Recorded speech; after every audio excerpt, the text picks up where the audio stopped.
Hey, what's going on? My name is Zach, and starting a new program is a huge pain in the butt. I've spent quite a few years using Photoshop, and there are a lot of things that you just find out by sheer happenstance, right? So, here I'm going to explain to you everything in here that I learned over the last few years, and I'm going to do it so enthusiastically you just can't believe. I hate to menu, you hate to menu. Let's learn the keybinds. B is brush. E is erase, L is lasso. If I've selected too much, you can hold Alt and start to deselect. Again, you can still paint within your selection. Maybe I don't want to see the marching ants. If you hit Control H, it hides it. Again, still there. Bring it back. Control H. If I don't want it anymore, Control D. Let's say that I want to move this around. So if you hold Control, it'll move everything within that layer. If I want to duplicate this thing, you hit Control Alt and then you can move. If you want to duplicate something in a selection, you select the thing on the layer and then you hit Control Alt and then you click within that selection and then you can move it. Let's say that I want to duplicate this, but I want to keep it in place. You can come down to the new layer button and then just drop the layer on here. And now you have new layer selected. So some other keybinds, Z is to zoom. And then if you hold Alt and click, it zooms you out. Okay, next is transform. So we'll make a square shape. For this, you hit M. And now, if I want to make a square, perfect square, not a rectangle, you can hold Shift. And now, no matter where my cursor is, I'm making a box. To fill this in, you can fill it in with a secondary color. You can come in here, hit G, and fill it in. Fills it in with the primary, or you can hit Control Backspace, and it'll fill it in with a secondary color. Let's say that I want to duplicate this. Again, Control to move it around, Control Alt, duplicate it, and then now for transform, Control T. And here again, if you hold Shift, you can scale it without having to worry about screwing up the dimensions of maybe it's too high, too short, something like that. Again, hold Shift, and now you're scaling it. So a practical use for this is I have this guy. I have a little bit of a better dude, but I've merged this into one layer. To show this, I can come in and select the head because I've realized that the head is too big. And come in, and now you can hit, well, one thing that I would do is I would cut it right, so I'd have it. And then you can hold, hit Control T, transform, hold Shift, and then move it down. Again, this is so it isn't wonky, so hold Shift, make it a little bit smaller, move it over, maybe too small, a little bit bigger.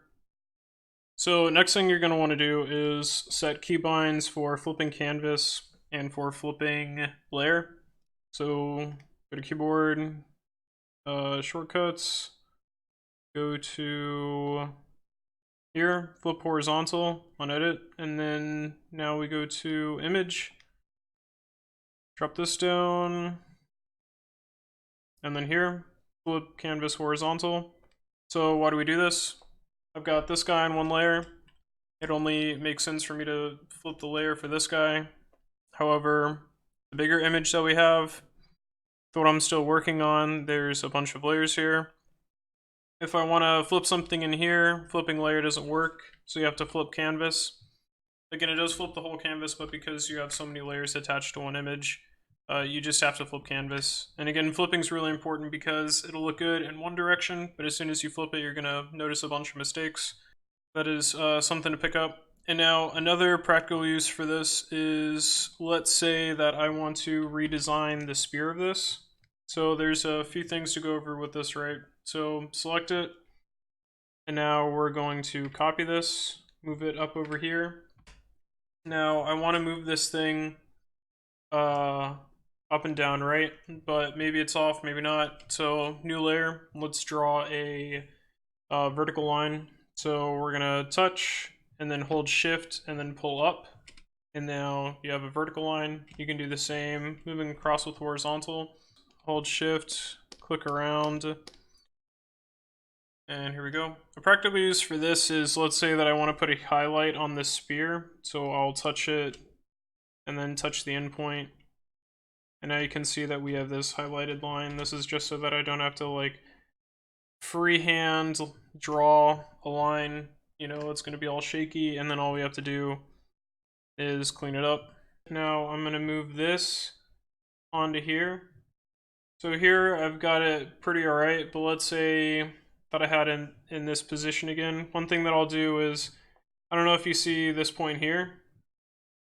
This is the access point. So what I'd usually do is I would put the spear somewhere touching the line, and then I'd move this arrow over to the point where it's touching, and now that's the access point, so I can just swing it into place, right?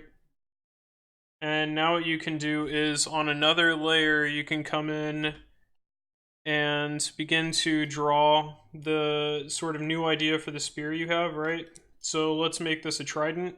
So we're gonna come out over here, come around here, and then what we're going to do is, because this is on its layer, we're gonna hit Control Alt, move it over, and then flip layer instead of canvas. So we're gonna flip layer, move it onto here, and then merge this down, and now move it over here, spin it. I'll get a point of this somewhere on here that fits, like right around here, make that the access point, swing it into place.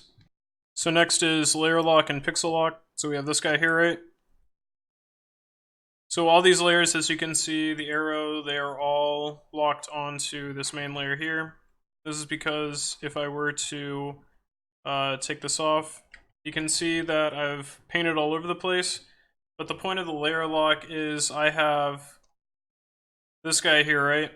And you have to make this 100% opaque, because if I were to draw underneath, you can see that you can't see the red, right? So I want to paint, but I don't want to paint outside the lines. So now I will do this layer lock. So I will hold Alt and then click between the layers. You can see how the pointer changes when I'm between. And then here you can see this is the one with the shoes. So hold Alt, click. And again, you don't have to worry about painting outside the lines. You can just do this. So a couple reasons why I like this is because, as you can see here, with this sash that holds the shields across the breastplate, I want to paint the breastplate, but I don't want to worry about painting outside the lines, and I don't want to worry about painting over this belt.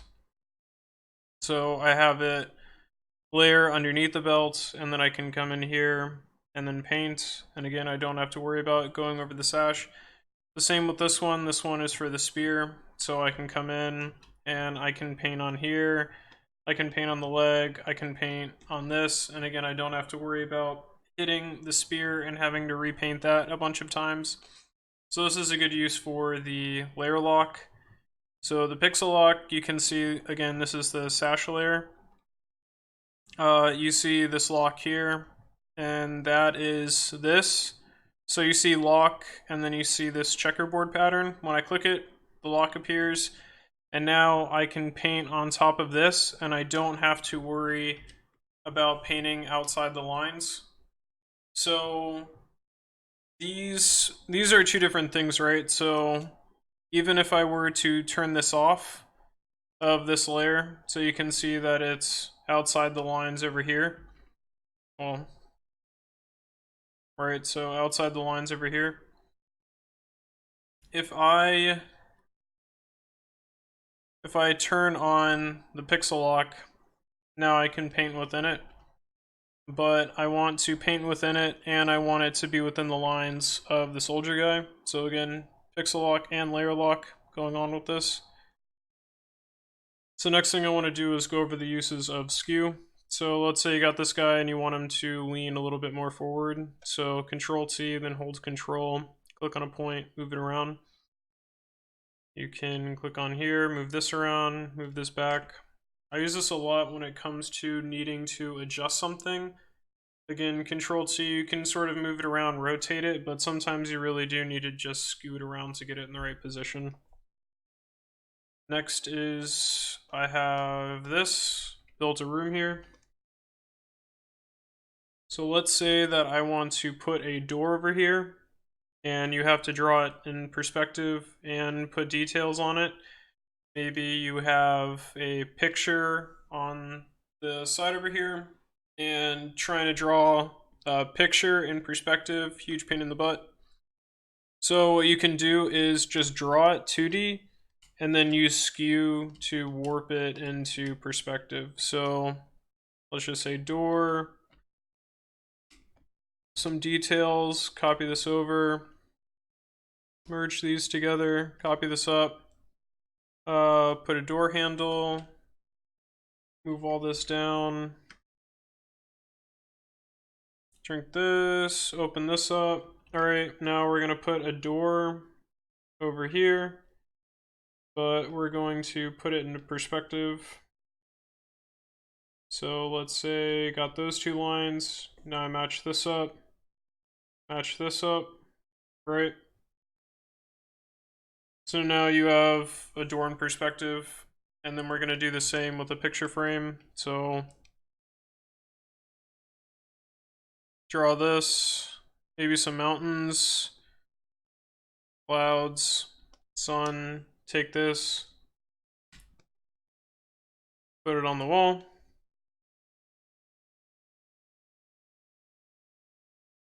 And you got it. Another thing that you can do with this is, let's say you have the room, but you want to fill the room with things and put it in perspective. It can be a bit of a pain. So let's do a floor plan. Going to put a couch here, side table here, bookshelf, TV, and mark where the door is. Also a rug and a table on the rug. Come in, Control T, holds Control. I broke it.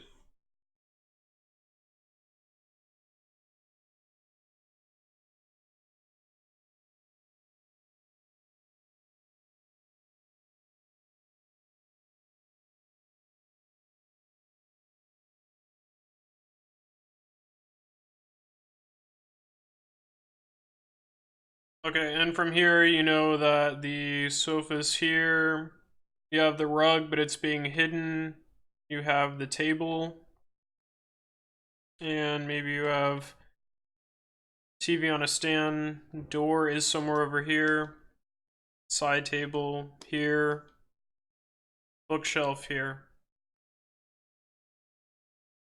So next you can use this for ellipses. So let's say that we're putting this into perspective. This beautiful looking car, right? So let's say that this is just a side view.